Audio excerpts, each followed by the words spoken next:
Hello, welcome to the self-learning platform by Dr. Sushma Singh.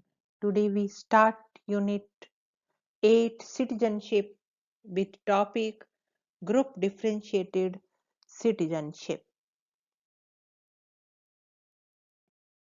Till recently, for many liberal citizenship is by definition a matter of treating people as individuals with equal rights under the law. This they felt distinguished democratic citizenship from the feudal and other pre-modern views that determine people's political status by their religious, ethnic, or class membership. However, it is increasingly admitted today that mere avowal of equal rights may not ensure equal access and opportunities to certain groups who are culturally different. In fact, equal rights without certain safeguards to cultural minorities may tend to reinforce majoritarian domination over minorities.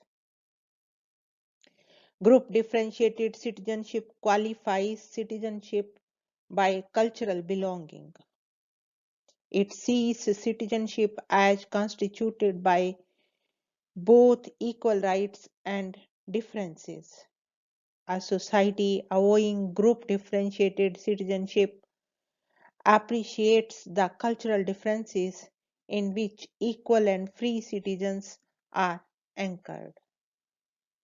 While understanding of culture are wildly varied, Will Kamilika has suggested that pertinent notion of culture in terms of group differentiated rights in societal culture, that is, a culture which provides its members with meaningful ways of life across the full range of human activities, including social, educational, religious, recreational, and economic life, encompassing both public and private spheres.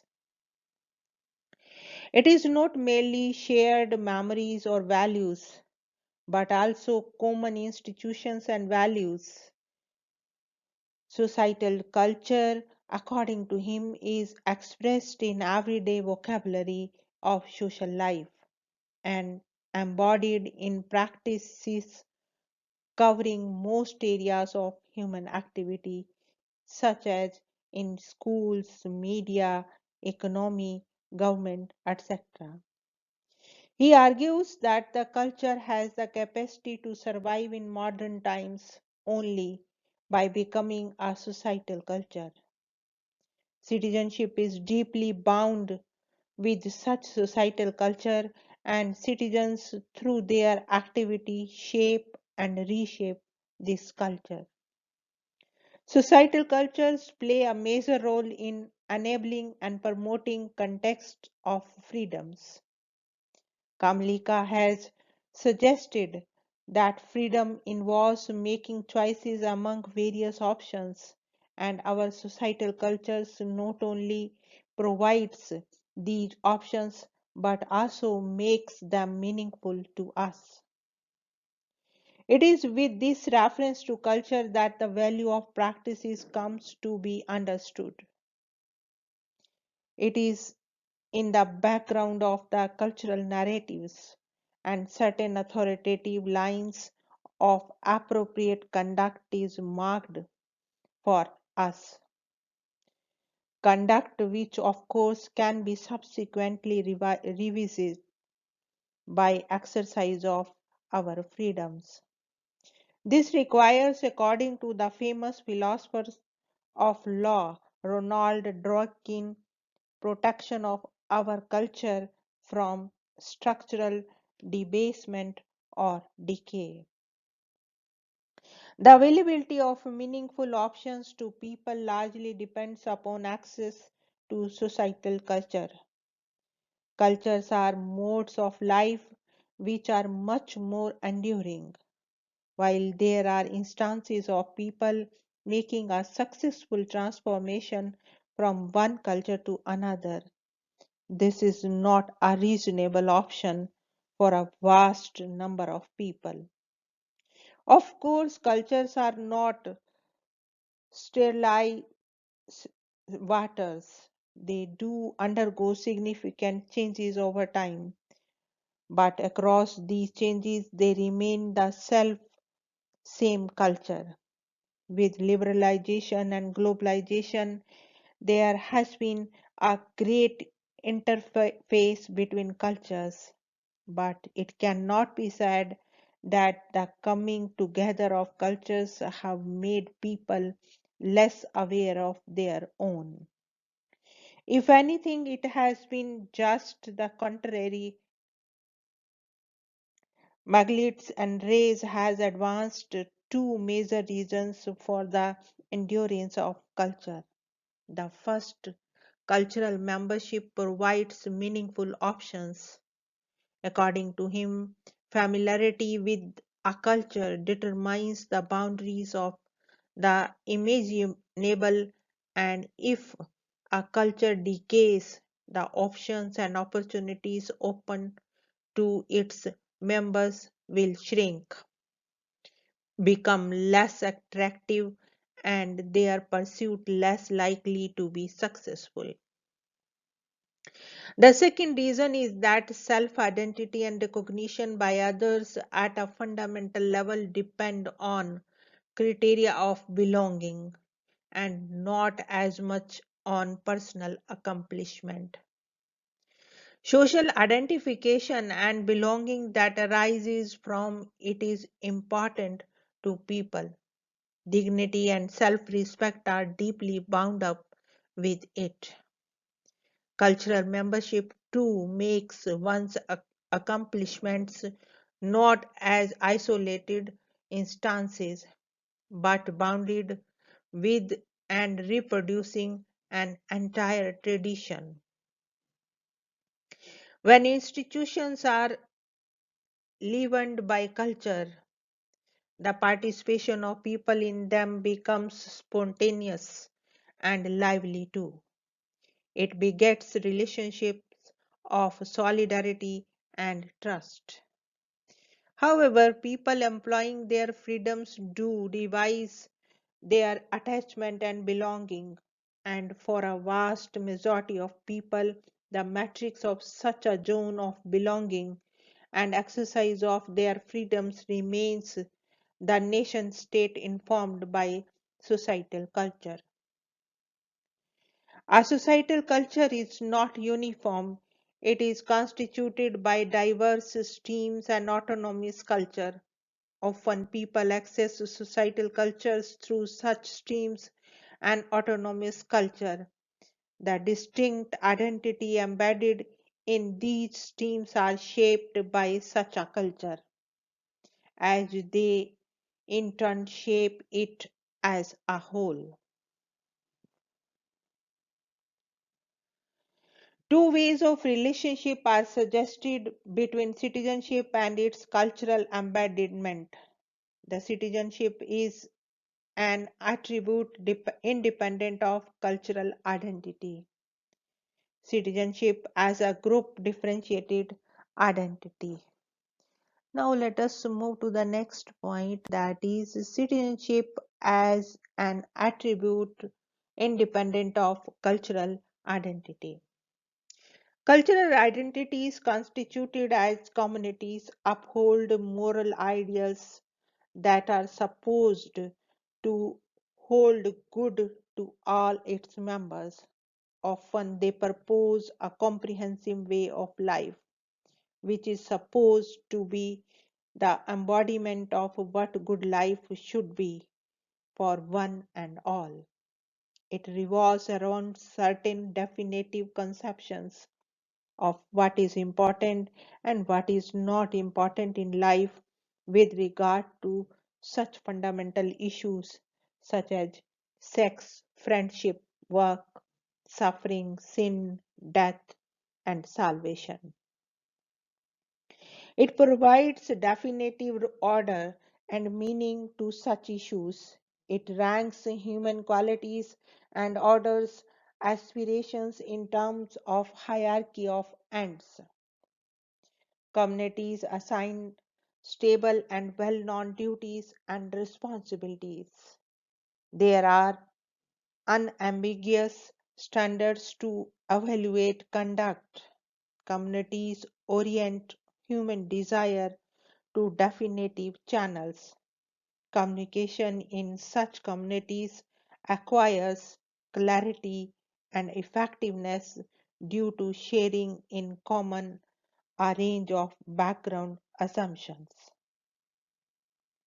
Communities do not uncertain questions on meanings, purpose, value, and responsibility on a whole range of activities they are constituted of. In spite of such community anchoring, this conception of citizenship is defined independent of community. Citizenship is limited to membership and participation in political community, and it does not aspire to uphold any comprehensive conception of good life or subscribe to any particular comprehensive conception of the good upheld by any specific community. It may encompass a multiplicity of diverse cultural communities holding ideals of good life distinctive to themselves. In such a situation, citizenship purposes the ideal of working with others to design public life without taking into account the separate ideals and values cherished by the respective communities, but at the same time acknowledging the need to work with their members. In such a conception, while a citizen is committed to his communitarian identity and moral ideal, she at the same time respects and acts in consent with fellow citizens whose communitarian identities and ideals greatly differ from her. To move from the standpoint of a member of community to a conception of a citizenship of this kind, a person needs to acquire the capacity for freedom, the capacity to define him or her independently of the specific community of anchor. However, citizenship itself may not provide cultural resources rich enough for a comprehensive life ideal. To affirm equality, a citizen is acquired to employ a double framework, one appropriate to the community and as a citizen extending equal consideration to all citizens. For the latter purpose, there need to be a space independent of social hierarchies, where citizens treat each other as equals. It involves forging civil friendship to ensure reproduction of this space and institutions characteristics of it. It is not enough that the citizens merely cultivate an attitude of live and let live, a posture of benign mutual indifference. Such a double framework can be difficult for many who have strong commitment to their community ideals. Beliefs and practices alien to us can be deeply threatening. Such a threat to deeply held beliefs and hallowed practices is interface with such an understanding of citizenship may arise to parochial, sectarian, exclusivist, authoritarian, and fundamentalist tendencies. Now, let us move to the next point, that is citizenship as a group differentiated identity. This perspective on citizenship places greater stress on group differentiated identities whose internal resources are called upon to constitute an overlapping consensus expressed in a political community. The different communities included within such a political community identify and cultivate within their own traditions resources supportive of citizenship, that is, the civic freedom and equality. Such a normative standpoint is addressed to citizens who have been shaped in their understanding and desires by the standards of a particularistic cultural communities to which they belong. The latter process virtually begins at birth. Grooming into citizenship is experienced relatively late. The language associated with civic moral ideals is not designed to replace community moral ideals. Citizenship pursuits do not involve a process of conversion from a comprehensive ideal and way of life to another, but a reordering of community identity itself, given the fact of the existence of plurality of such community identities. In this conception, citizenship means a very different thing to different communities. The rights that different communities enjoy and the obligation they are expected to shoulder differ, although the principles on which they are grounded are the same. These principles are the significance of community for the constitution of the self and the need to ensure political stability under conditions of freedom and equality. Three types of rights are suggested under a differentiated understanding of citizenship, although it is possible to suggest a much more complex typology in this regard, considering the kind of deep diversity that prevails in countries like India, Russia, Indonesia, and China. The first one is citizenship based on polyethnic rights. A large number of states are polyethnic in their composition today, although non Western societies have a much longer experience of such a composition. Western societies have experienced a major shift in their ethnic composition following their colonial expansion and in the post colonial period. Such ethnic groups have challenged the demand that they should abandon significant aspects of their ethnic heritage and assimilate themselves to the mainstream culture. Initially, they demanded the right to freely express themselves without discrimination in the large society of which they were a part. It resulted in changes in educational curriculum and opened to them the arena of music and arts distinctive to them. Such a demand, however, did not make significant difference to such visible ethnic minorities such as the blacks in US expect a small stratum within them. In recent years, these ethnic groups have demanded funding of ethnic associations, magazines, and festivals as integral part of the funding of arts and museums. They have sought exemptions from Sunday closing or animal slaughter legislation, motorcycle helmet laws, and official dress codes, ban on wearing headscarf, and so on.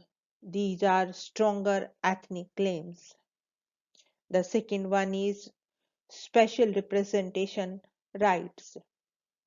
Special representation rights are demanded by certain groups because the prevailing political process may subject them to some systematic disadvantage, whereby they are not able to effectively represent their views and interests.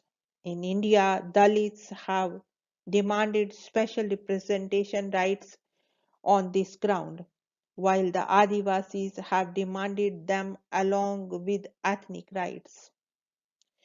The third one is the self government rights. Self government rights are a case of extreme demand for the group differentiated rights. They tend to divide people into separate political spaces with their distinct history, territory, and powers, attributing to themselves the status of a separate political community. They may arrogate to themselves the loyalty of the members and make wider citizenship claims secondary. Liberals, however, strongly expressed their apprehension about the group differentiated citizenship. In the American context, Nathan Glazier has argued that if groups are encouraged by taking into account their difference as constitutive of citizenship, then the hope of a large fraternity of all Americans will have to be abandoned. It has been argued that the cultural or group rights are dangerous as they violate the primacy of individual rights. Some people have argued that the group differentiated citizenship ceases to be a device to cultivate a sense of community and a common sense of purpose. Such a notion of citizenship is inherently particularistic and may become discriminatory.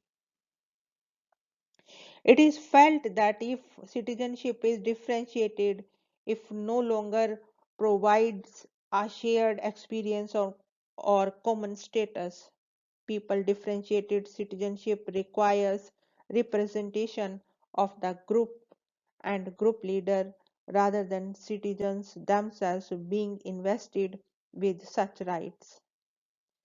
The privileging of ethnic groups under group differentiated citizenship may lead to seeking self determination and liberation through succession. Thereby, such a notion of citizenship is a clear threat to the state and the large society advocating universal citizenship. It may foment civil war and irreconcilable conflict. In fact, liberals have argued that the participatory structures allowing for greater democratic control over local and regional resources distribution is a better way of handling empowerment of excluded groups than through differentiated citizenship. Some people fear that the group based claims are likely to erode public spiritedness further.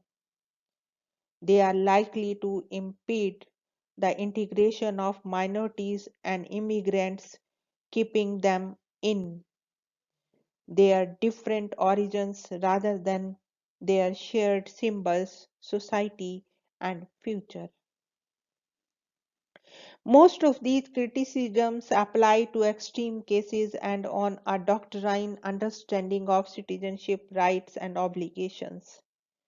The primary issue that the group differentiated claims raise is whether a group is included within a political community as an equal or not.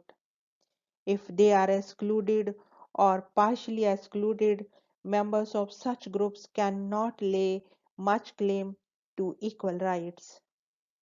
Often exclusion and discrimination participate self-government claims among people inhabiting a common territory and shared cultures.